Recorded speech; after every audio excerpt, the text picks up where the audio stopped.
What's up, guys? Justin with the Podcast Dojo. Today on Abandoned Locations, we are going to be talking about Blockbuster Video. Some of you have wanted me to do this video for a while, and others may be wondering, what is Blockbuster? Blockbuster was a video rental store chain where you could rent movies and video games.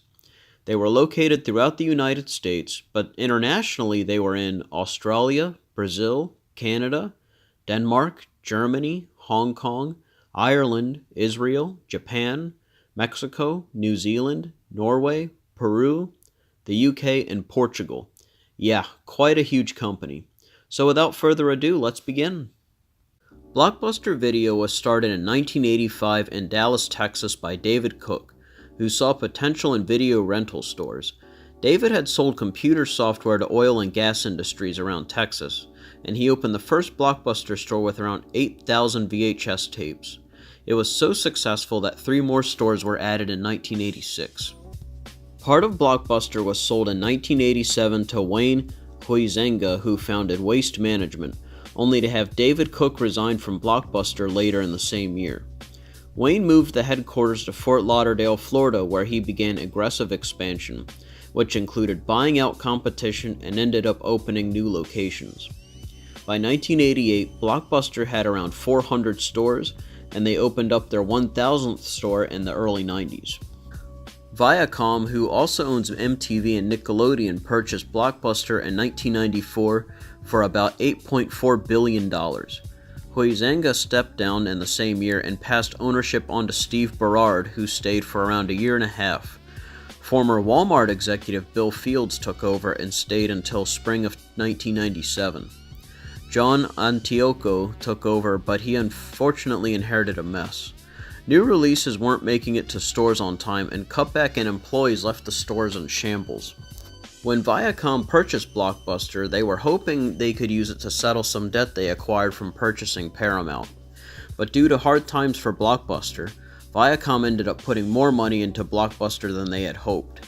As a result, they sold 18% of their Blockbuster stock for a $15 share and raising about $465 million. Now I have to mention this because it is going to be very important later.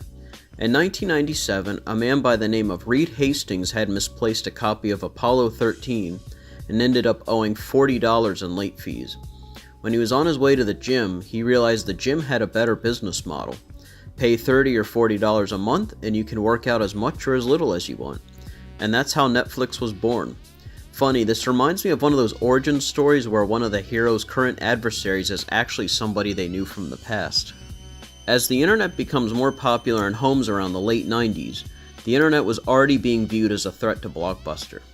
Netflix had their subscription mail-in DVD service, and Amazon started selling cheap books and DVDs.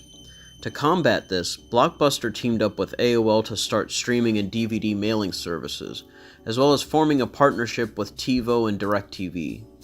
While video streaming is a great start, and I think this was even before Netflix started streaming, this was way too ahead of its time, I feel. In the late 90s and early 2000s, video streaming was a pain in the butt, especially if you were like most people at the time and you had dial-up internet. It could take an hour just to load a 15-minute video. The DVD mailing service didn't even become available in the United States until 2004. In 1999, around the same time DVDs were really starting to make way, only around 1,000 Blockbuster stores even carried DVDs.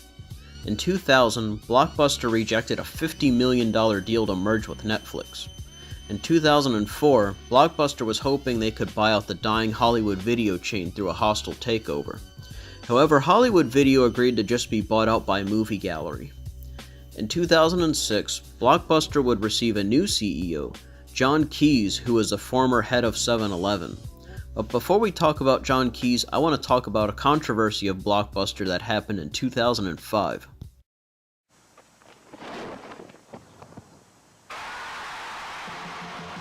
Yes, that's right. It's the end of late fees at Blockbuster. Need an extra day or two with your movies and games? Go ahead. Take them. Enjoy more time and less stress. It's so beautiful. Thank you. The end of late fees. The start of more. The new Blockbuster. In 2005, Blockbuster announced that there were no more late fees, which was a very misleading advertisement. After 30 days, Blockbuster would charge the customer the full price of the DVD, plus the restocking fee. This resulted in an investigation and a lawsuit across the nation. Blockbuster had to repay court fees to each state as well as reimburse customers affected by this policy. Late fees would be brought back. I remember commercials for this and thinking it was way too good to be true. I was a junior in high school at the time. In fact, I seem to remember being charged late fees anyway if the movie wasn't returned on time. Back to John Keyes. Things were looking a little brighter. Keyes aggressively marketed online, cut costs, and even changed the name from Blockbuster Video to Blockbuster Media. Keyes was at an unfair disadvantage, however. Blockbuster still owed debt to Viacom, which added even more losses to the company. The debt was around $1 billion. Between debt and by this point Netflix had added streaming services, and the 2008 recession, things were looking grim for Blockbuster. Around this time, share prices were around 25 cents a share.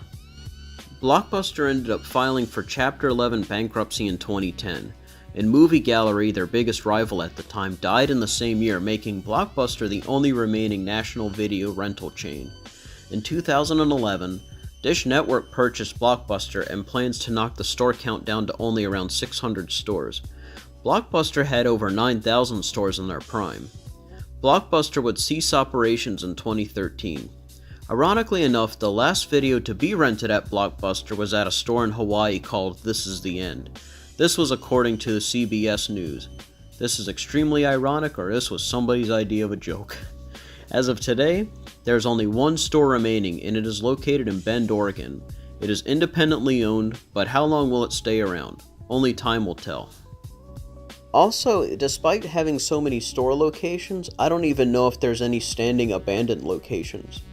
Now, I drove by one building, I can't remember where it was, but it looked very similar to an abandoned Blockbuster location.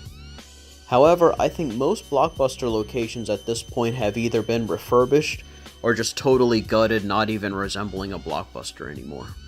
I have a ton of thoughts about Blockbuster, probably more than I've had about any abandoned location or chain I've covered thus far. First off, I have many fond memories of Blockbuster as a kid, and from the outsider's perspective, it seemed like nothing could take them out.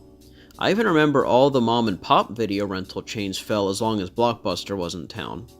After researching this, however, I can see that Blockbuster had a lot of problems. Let's get to the obvious one out of the way. While I used to be one of those people that thought they were stupid not to merge with Netflix, I can actually see why they didn't. Blockbuster was doing okay at the time, and Netflix only had the mail-in DVD service.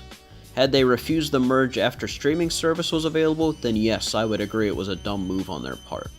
Even if Netflix never existed, I think Hulu and Amazon Prime and Video, and even YouTube would have been their undoing.